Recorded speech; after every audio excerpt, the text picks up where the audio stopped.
Salam sejahtera, anda sedang menonton Awani Global bersama saya, Naila Huda. Dan untuk Awani Global jam ini, kami nak membincangkan mengenai lawatan pertama Setiausaha Negara Amerika Syarikat Antony Blinken ke Asia Tenggara dijangka pada minggu depan. Untuk lawatan pertamanya, beliau dijangka akan pergi ke Indonesia, kemudian ke Malaysia dan akhirnya di Thailand dari 13 Disember hingga 16 Disember. Di Jakarta, beliau dijangka menyentuh tentang kepentingan rantau Indo-Pasifik serta kepentingan kerjasama strategik antara Amerika dan Indonesia. Di Malaysia pula, beliau akan mengetengahkan kerjasama Amerika dan Malaysia dalam mendepani cabaran bersama, terutamanya dalam mendepani pandemik COVID-19 di samping menekankan kebebasan dan keterbukaan rantau Indo-Pasifik.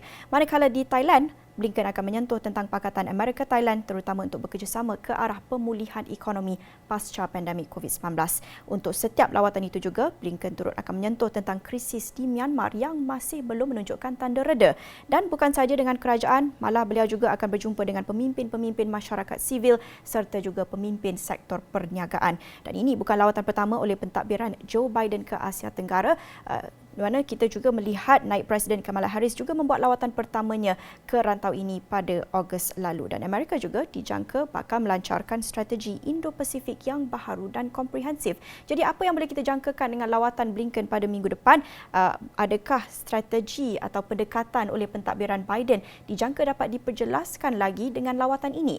Dan sudah bersedia bersama saya untuk mengupas mengenai lawatan Blinken ke Asia Tenggara pada minggu depan. Sudah bersedia Profesor Dr. Sufian Jusuf, Pengarah Institut Kajian Malaysia dan Antarabangsa UKM. Terima kasih Prof.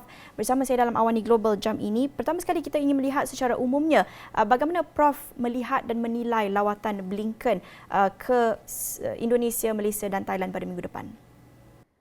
Saya rasakan bahawa lawatan Blinken pada kali ini adalah susulan daripada lawatan sebelum ini yang dilakukan oleh naib Presiden Kamala Harris ke Singapura dan Vietnam. Tetapi lawatan kali ini lebih penting kerana selepas daripada lawatan Kamala Harris itu telah berlaku beberapa peristiwa. Contohnya terdapat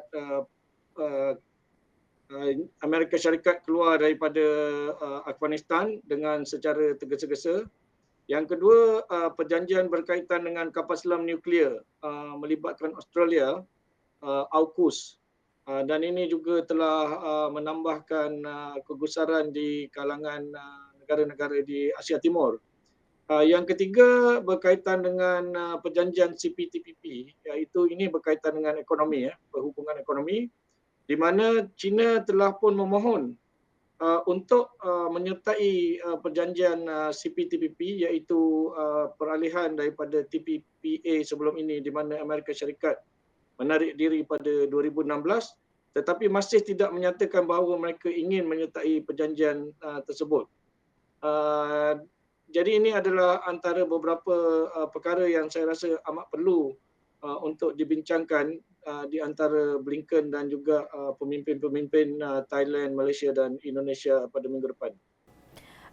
Prof, selain daripada isu Afghanistan, AUKUS dan juga CPTPP, apa yang juga dilaporkan ataupun dinyatakan oleh kerajaan Amerika Syarikat sendiri akan menyentuh tentang beberapa isu lain, tetapi kalau lihat di laporan media, ada juga yang mengatakan, menjangkakan mereka akan membincangkan tentang isu di Myanmar dan juga isu di Laut Cina Selatan. Adakah Prof melihat Myanmar dan Laut Cina Selatan ini juga patut berada di agenda perbincangan Blinken bersama dengan negara-negara di Asia Tenggara ini? Kita bincang Myanmar dulu ya. Ada perkembangan terbaru di Myanmar, iaitu berkaitan dengan Aung San Suu Kyi yang telah pun dikenakan hukuman penjara 4 tahun dan kemudiannya dikurangkan kepada 2 tahun. Ini akan memberikan kesan kepada proses mengembalikan Myanmar kepada demokrasi. Sekiranya pihak kerajaan tentera junta Myanmar menunaikan janji mereka untuk mengadakan pilihan raya umum dalam masa 2 ataupun 3 tahun lagi. Secara tidak langsung ini telah pun menyebabkan Aung San Suu Kyi terkeluar daripada senarai calon kerana beliau telah pun dihukum penjara. Dan kemudian kita lihat keadaan politik di Myanmar pun tidak stabil dan ini akan menyebabkan keadaan di ASEAN tidak berapa stabil.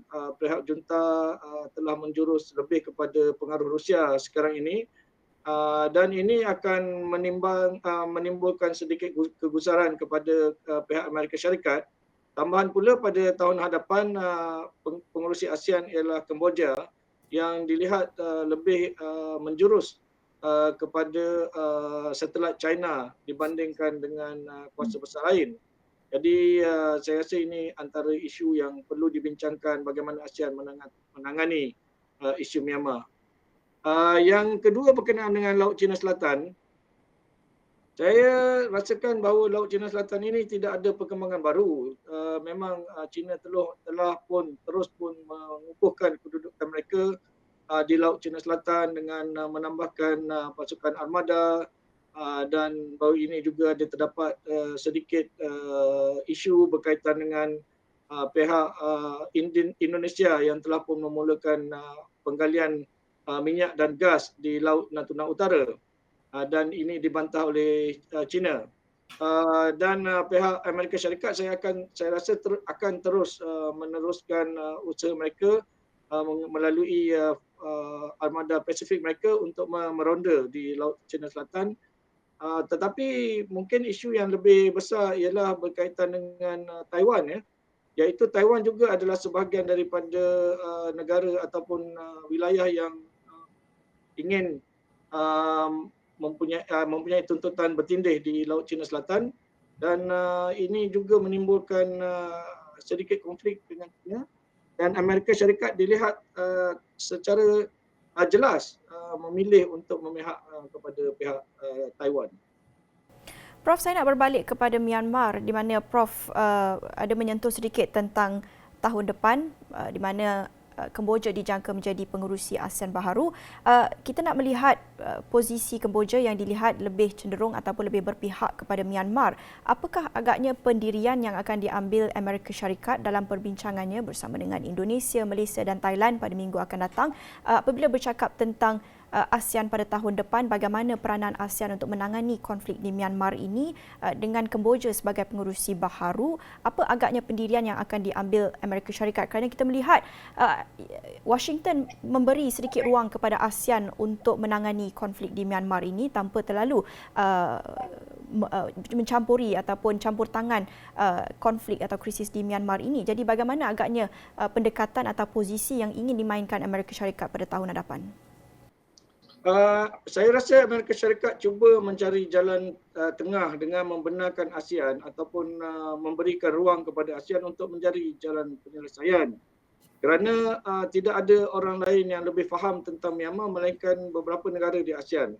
Contohnya Thailand, sebuah rakan jiran Myanmar yang terdekat yang mempunyai jumlah penduduk Myanmar yang tinggi di sempadan, dan hubungan baik di antara kerajaan tentera di Thailand dan juga kerajaan tentera di Myanmar. Mereka mempunyai hubungan yang amat rapat, dan ini boleh digunakan untuk mempengaruhi kerajaan tentera di Myanmar untuk mengembalikan kuasa kepada kuasa rakyat melalui sistem demokrasi. Kemudian kita juga ada lawatan Blinken ke Malaysia. Malaysia memang secara konsisten telah pun mengambil pendirian bahawa kuasa perlu dipulangkan kepada rakyat. Dan kalau kita lihat sebelum ini, semasa kerajaan tentera yang lepas, Malaysia melalui Tan Sri Hamid Albar dan juga Tan Sri Razali Ismail telah pun memainkan peranan yang besar dalam membolehkan perubahan daripada sistem tentera kepada sistem awam, dan Tan Sri Razali sendiri amat mempunyai hubungan yang baik dengan Aung San Suu Kyi. Dan Indonesia juga mempunyai hubungan yang baik. Contohnya Retno Marsudi telah berjaya membincangkan isu Rohingya secara peribadi dengan Aung San Suu Kyi. Jadi tiga negara ini boleh memainkan peranan, tetapi mereka perlu memberikan ataupun membincangkan perkara ini dengan Kemboja yang akan menjadi pengerusi. Kerana kita tahu sejarah pendirian Kemboja adalah lebih menjurus kepada menyokong kerajaan semasa, dan juga hubungan mereka yang lebih rapat dengan China yang mungkin akan menyebabkan pendirian ASEAN sedikit tergugat, dan mungkin akan dipengaruhi oleh pendirian China terhadap Myanmar yang menyokong ataupun mempertahankan sistem yang ada sekarang. Berbalik kepada lawatan Blinken, pandangan Prof kenapa Indonesia, Malaysia dan Thailand menjadi pilihan Blinken kali ini, dan kalau kita nak lihat sebelum ini lawatan Kamala Harris pula ke Singapura dan juga Vietnam, tetapi kali ini berbeza. Apa agaknya rasional di sebalik pemilihan lokasi ketiga-tiga negara kali ini? Dia ada beberapa isu. Yang pertama, lawatan Blinken ke Indonesia lebih kepada isu demokrasi. Beliau akan menghadiri sidang demokrasi di Bali, dan keduanya berkenaan dengan G20 ataupun kumpulan negara G20 yang akan dipengerusikan oleh Indonesia pada tahun hadapan. Jadi kemungkinan Blinken akan juga membincangkan isu G20 yang akan melibatkan 20 ekonomi terbesar dunia, termasuk Malaysia, termasuk Indonesia dan Amerika Syarikat. Jadi ini adalah direction yang berbeza dibandingkan dengan direction lain. Dan secara ekonominya, Indonesia juga telah mengambil jalan, iaitu mereka mempunyai hubungan yang baik dengan kedua-dua, iaitu Jepun dan China. Dan Presiden Jokowi telah pun menjemput Amerika Syarikat untuk meningkatkan pelaburan mereka di Indonesia. Untuk lawatan ke Malaysia, saya rasa ia adalah berkaitan dengan isu perdagangan, isu digital dan juga isu keselamatan di kawasan ini. Dan dengan Thailand juga berkaitan dengan isu keselamatan. Kerana Amerika Syarikat memang mempunyai hubungan yang amat baik dengan Thailand. Prof, kalau kita lihat kenyataan ataupun antara pengumuman yang dibuat oleh Blinken sebelum ini, kita menjangkakan Washington bakal melancarkan satu strategi Indo-Pasifik yang baru dan komprehensif, a new and comprehensive Indo-Pacific strategy. Apa yang sebenarnya dimaksudkan dan apa mungkin yang baharu dengan strategi ini? Okey, Indo-Pasifik ini tidak melibatkan ASEAN secara langsung. Sebelum ini Indo-Pasifik ini lebih menjurus kepada hubungan ataupun cuba mencari jalan tengah, balancing di antara kuasa besar dunia di kawasan ini, yang melibatkan China, yang melibatkan Amerika Syarikat, Jepun, India dan Australia, iaitu 4 kuasa besar yang terlibat di kawasan Indo-Pasifik. Tetapi saya rasa yang baharu ini ialah untuk cuba melibatkan ASEAN di dalam persoalan Indo-Pasifik ini. Jadi Indo-Pasifik ini adalah perbincangan politik dan juga ekonomi tentang bagaimana kuasa selain daripada China dapat mengimbangi kekuatan dan pengaruh China yang semakin meningkat di rantau ini. Jadi saya rasa Amerika Syarikat cuba menarik negara-negara ASEAN yang besar seperti Indonesia, Malaysia dan Thailand untuk menyertai perbincangan dan Indo-Pasifik, menerima pakai konsep ataupun doktrin Indo-Pasifik ini dengan mempunyai hubungan ekonomi, politik dan infrastruktur yang lebih rapat. So Amerika Syarikat sebenarnya cuba menandingi China, termasuk menandingi Belt and Road Initiative yang diperkenalkan oleh China di Asia Tenggara.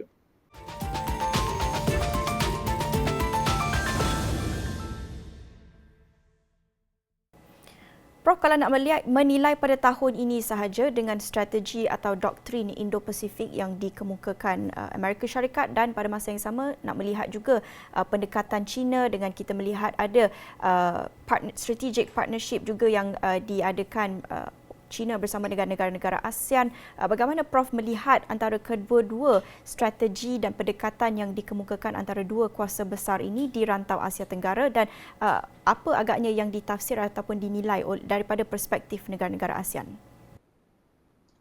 Negara ASEAN memang masih meneruskan konsep ZOFAN, zon bebas dan berkecuali, termasuk bebas daripada kuasa nuklear. Jadi konsep bebas dan berkecuali itu masih diguna pakai oleh ASEAN, dan mereka sebenarnya dalam konsep global ASEAN dan ASEAN Centrality, mereka melihat hubungan di antara ASEAN dan negara-negara besar di dunia perlu dijalankan secara seimbang, iaitu tidak menjurus kepada mana-mana kuasa. Tetapi kita lihat bahawa akhir-akhir ini, contohnya baru-baru ini, hubungan ASEAN dan China dipertingkatkan, dan China yang amat rapat dengan ASEAN telah meningkatkan perdagangan dan pelaburan di rantau ini. Dan akibat daripada penarikan diri Amerika Syarikat pada 2016 daripada TPPA, telah menyebabkan beberapa kepentingan Amerika Syarikat terjejas kerana mereka dilihat tidak lagi berminat untuk menjaga kepentingan ekonomi ataupun meningkatkan hubungan ekonomi dengan negara ASEAN. Dan ini telah menimbulkan saya rasa kegusaran juga di Washington. Terdapat beberapa pandangan yang mengatakan bahawa Presiden Biden sepatutnya kembali ke meja rundingan dengan menyertai TPP secara secepat mungkin bagi meningkatkan hubungan ekonomi mereka. Kemudian kegagalan Amerika Syarikat menarik diri secara baik daripada Washington DC, daripada Afghanistan juga telah menyebabkan sedikit pandangan yang negatif bukan saja di Asia Tenggara tetapi juga di seluruh dunia berkenaan dengan kuasa sebenar Amerika Syarikat. Adakah mereka masih lagi sebenarnya satu kuasa besar ataupun kuasa mereka telah pun berkurangan dibandingkan dengan China. Jadi perkara ini harus diperbaiki oleh Blinken dan pandangan-pandangan di Washington berkaitan dengan kedudukan Amerika Syarikat di Asia Timur agak menjurus kepada kembalinya Amerika kepada pivot to Asia yang mana diperkenalkan oleh Presiden Obama sebelum ini semasa Presiden Biden menjadi naib presiden. Tadi Prof ada menyentuh mengenai dengan AUKUS, kerjasama keselamatan antara Amerika, Britain dan Australia yang Prof berpandangan ini wajar diketengahkan dalam perbincangan bersama dengan Blinken pada lawatannya minggu depan. Pandangan Prof, apa antara persoalan yang patut dikemukakan Malaysia dalam perbincangan bersama dengan Blinken berhubung dengan AUKUS ini? Adakah ini masih lagi menjadi kebimbangan untuk negara kita? Saya rasa akan berlaku sedikit kebimbangan kerana kita tidak jelas apakah sebenarnya fungsi AUKUS. Adakah mereka cuma menjurus kepada Amerika Syarikat, United Kingdom dan Australia, ataupun kita lihat bahawa mereka kata hubungan yang dibuat melalui AUKUS ini juga akan menyebabkan tiga kuasa besar ini cuba meningkatkan sistem pertahanan mereka dengan cuba mengawal Laut Cina Selatan. Dan yang kita bimbang ialah peningkatan penggunaan kapal selam dan kapal-kapal tentera laut yang berkuasa nuklear, kerana sekiranya timbul sebarang konflik yang melibatkan kuasa nuklear akan menjejaskan bukan saja keselamatan tetapi juga meningkatkan risiko di kawasan kita. Jadi saya rasa kita perlu bincangkan secara jelas dengan Amerika Syarikat apa yang mereka mahukan dan apakah rancangan mereka melalui AUKUS. Mereka sepatutnya melibatkan kita sebab apabila mereka datang ke kawasan Asia Tenggara, mereka perlu mengambil kira pandangan negara-negara di kawasan ini. Secara keseluruhannya untuk tahun ini, bagaimana Prof melihat pendekatan dan usaha oleh pentadbiran Biden untuk mendekati negara-negara ASEAN untuk tahun pertamanya di White House? Pandangan saya sebenarnya tidak jelas ya, tidak jelas apakah yang Biden ingin lakukan dengan ASEAN. Contohnya apabila Kamala Harris datang ke Singapura dahulu, beberapa bulan dulu, dia tidak membincangkan berkenaan dengan ASEAN. Kamala Harris membincangkan berkenaan dengan APEC dan menawarkan diri untuk Amerika Syarikat menjadi pengurusi APEC selepas 2023. iaitu maknanya tahun 2023 selepas Thailand pada tahun 2022. Dan perkara itu tidak pernah dibincangkan secara formal di antara negara-negara APEC.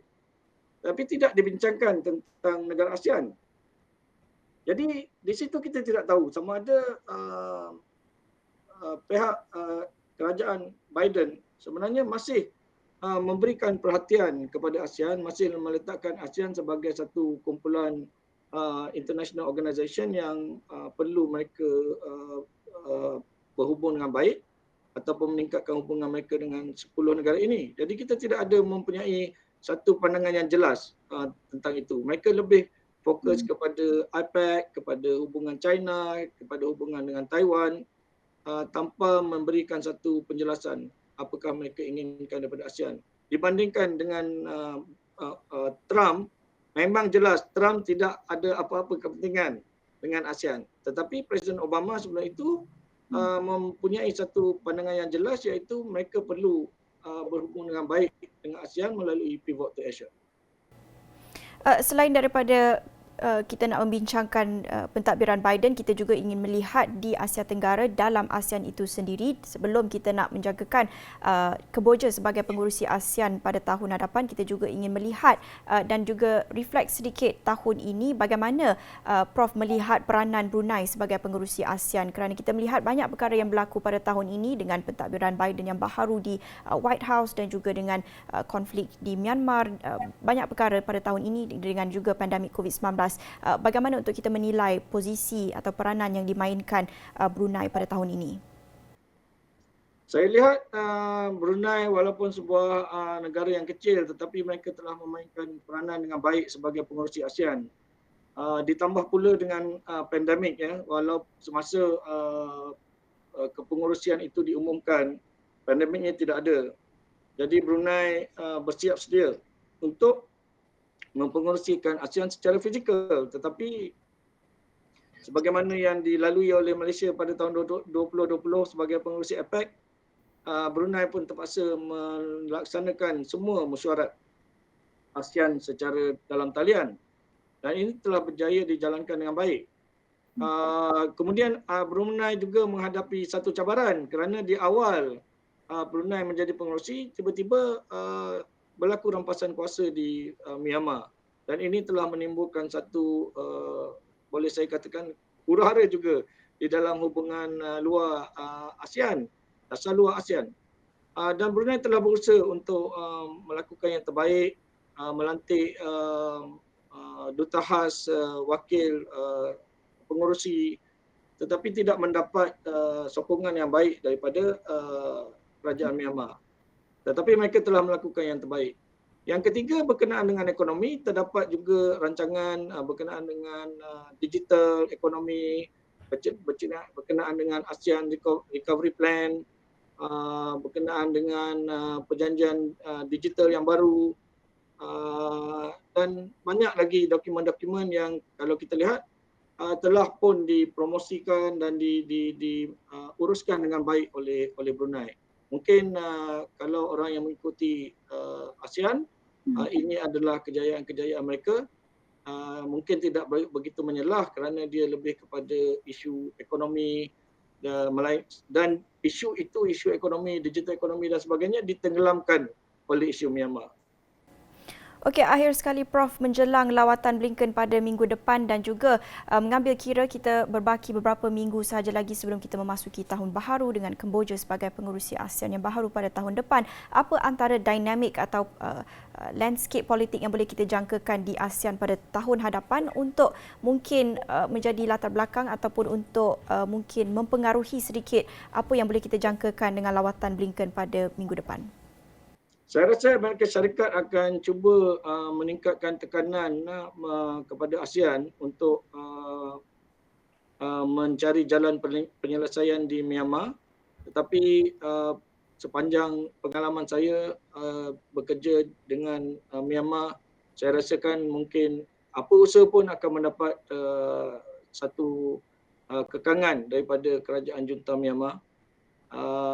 Jadi kita perlukan sokongan daripada rakan-rakan ASEAN yang lain, dialog partners, untuk membantu kita menyelesaikan masalah di Myanmar.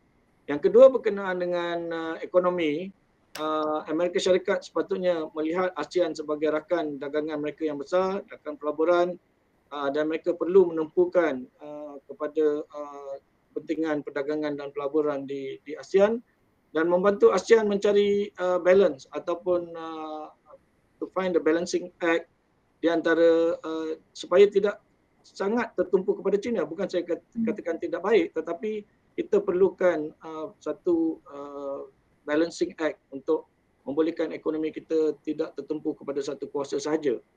Jadi ini adalah antara dua perkara dan saya rasa pihak kerajaan Kemboja juga akan melihat kepada perkembangan isu digital, mengurangkan jurang